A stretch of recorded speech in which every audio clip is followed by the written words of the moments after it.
Hi Year 7, so what you should have is a plate full of different paints. You should have orange, red and white, and then you should have the squid template, which is under there, and a sponge and a paintbrush for mixing. So we are going to make a peachy colour, which is the colour of squid, and that's what we want to paint it with. So I'm going to get some of my orange, I'm going to mix it, and you'll have pictures of squid on the board after this demonstration, so you'll be able to have a look if your colour matches up. So you kind of want equal amounts of red, equal amounts of orange. So now I'm going to put in a bit of white, and you can see it will start getting lighter.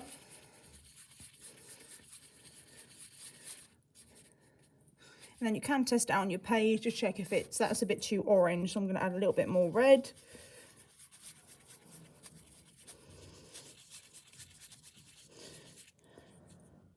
Okay, that's a bit better. We're getting there.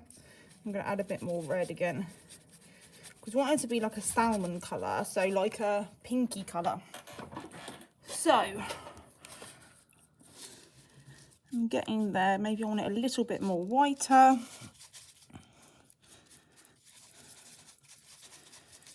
When you are happy with the colour, then what you are going to do is grab yourself a sponge, dip it into that colour. Make sure there's not too much on your sponge. If there is, you can get a paper towel and just wipe it off a little bit. And we're not worrying about the edges, so I'm just going to dab all over it. It doesn't matter if we go over the lines, because we are going to be cutting it out.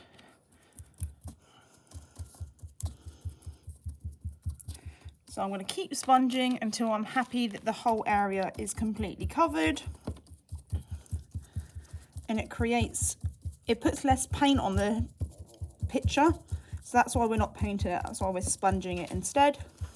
And it gives quite a nice textured look as well. So as you can see, I can kind of leave a couple of spaces.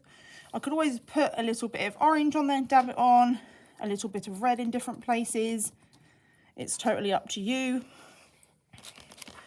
because squids do have a couple of different tones of colour, and then a couple of different white pieces there.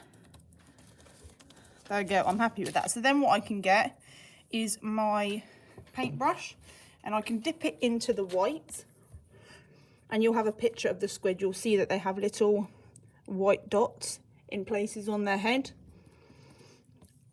which I'm just going to pop in. And again, I'm not being too particular about where I'm putting them. I'm looking at the image and I'm putting them where I think they should go, like so. A couple up the tentacles, and then when I'm happy with it, I can then let it dry, so that next time we are able to cut it out and assemble it.